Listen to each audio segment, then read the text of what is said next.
سب حضرات کی ذمہ داری ہے کہ جو درس قرآن اور فجر کی کلاس میں بیٹھتے ہیں بقیہ حضرات ان کے لیے دعا کیا کریں اور دل میں شکر بھی ہو کہ ان لوگوں کی وجہ سے ہماری مسجد میں کلام مقدس کی کلاس چلتی ہے۔ جو واقعہ سنانے لگا ہوں یہ صحیح بخاری میں ہے اور اس کے علاوہ 10 سے زائد کتب احادیث اور تفاسیر میں موجود ہے۔ واقعہ اس طرح آتا ہے ان النبی صلی اللہ علیہ وسلم اتاہ رعل و ذکوان و عصیۃ و بنو لحیان، میرے اور آپ کے نبی صلی اللہ علیہ وسلم کے پاس 4 قبیلے کے لوگ آئے، فزعموا انہم قد اسلموا، انہوں نے یہ دعویٰ کیا کہ بے شک ہم اسلام لے آئے، واستمدوا علی قومہم، آپ کچھ لوگ ہمارے ساتھ بھیجے جو ہمیں قرآن سکھائیں۔ فَأَمَدَّهُمُ النَّبِيُّ بِسَبْعِينَ مِنَ الْأَنصَارِ، آقا صلی اللہ علیہ وسلم نے 70 انصار کے قراء بھیجے۔ آگے انس رضی اللہ تعالیٰ عنہ کہتے ہیں كُنَّا نُسَمِّيَهُمُ الْقُرَّاء، ان کا نام قاری قرآن تھا۔ اور یہاں ایک بات کر دوں کہ نبی صلی اللہ علیہ وسلم نے جو صحابہ کی تشکیل فرمائی وہ قرآن مجید سکھانے کے لیے بتائی۔ اب یہ صحیح بخاری کا ایک واقعہ سنا رہا ہوں، اس کے علاوہ جتنے صحابہ کی آقا صلی اللہ علیہ وسلم نے مکی زندگی سے تشکیل کی وہ بھی قرآن مجید سکھانے کے لیے۔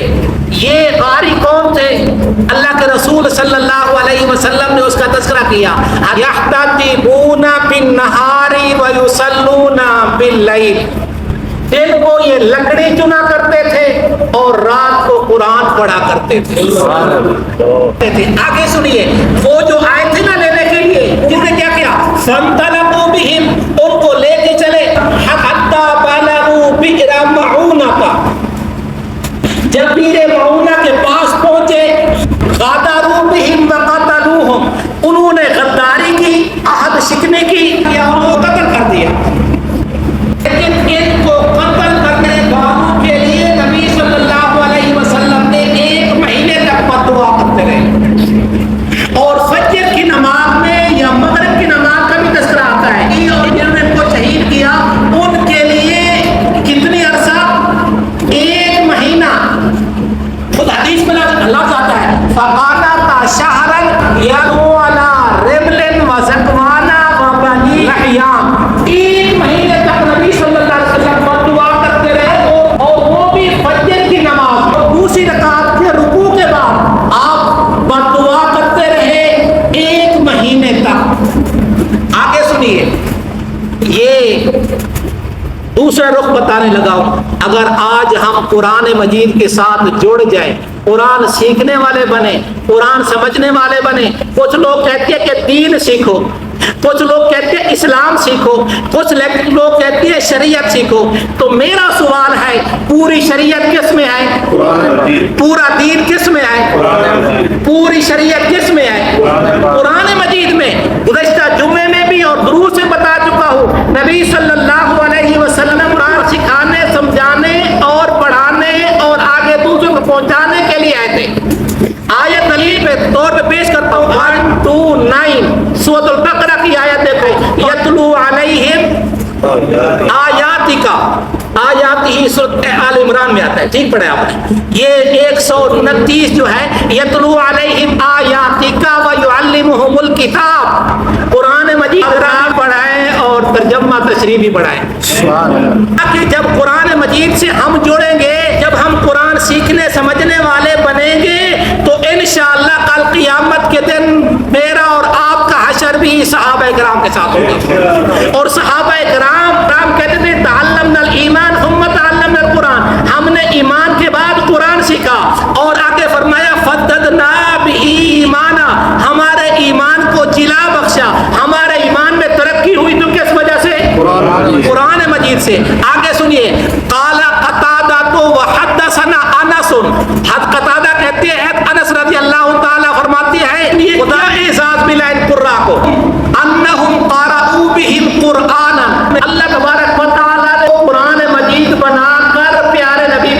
کر دیا. الا بلغوا عنا قومنا بأننا قد لقینا ربنا. سنو اور پہنچا دو ہماری قوم کو, ہمارے رشتہ داروں کو, ہمارے گھر والوں کو اور اسلام والوں کو اور قرآن کے طالبوں کو, قرآن کی طلب کرنے والوں کو بتا دو کیا لقینا ربنا, ہماری ملاقات ہمارے رب سے ہو چکی ہے. فراضی عنا, اللہ ہم سے راضی ہو گیا ہے. وَأَرْضَانَا, اور اس نے ہمیں بھی راضی کر دیا ہے جنت کی شکل میں, جنت کی نعمتوں کی شکل میں. ثُمَّ رُفِعَ ذَلِكَ بَعْدُ, پہلے تو یہ قرآن مجید کا حصہ بنی یہ آیت, بعد میں اللہ تبارک و تعالیٰ نے اس کو منسوخ کر دیا. ایک ٹائٹل تو دے دیا نا, اعزاز تو بخش دیا کہ یہ قاری قرآن ہے. جب نبی صلی اللہ علیہ وسلم کو اطلاع دی, آپ 1 مہینے تک بد دعا کرتے رہے.